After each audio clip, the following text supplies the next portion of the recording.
மலர்களிலும் நடந்து வரும் தென்றலிலும் உன்முகம் கண்டேனடா,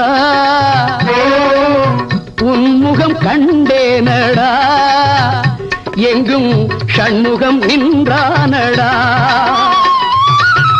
ஓம் முருகா என்றவுடன் உருகுதடா உள்ளமெல்லாம், ஒரு கணம் சொன்னேனடா, அங்கே சரவணன் வந்தானடா. காவலுக்கு வேலுண்டு, ஆடலுக்கு மயில் உண்டு, கோவிலுக்கு பொருள் என்னடா, குமரா நீ இருக்கும் இடம் தானடா.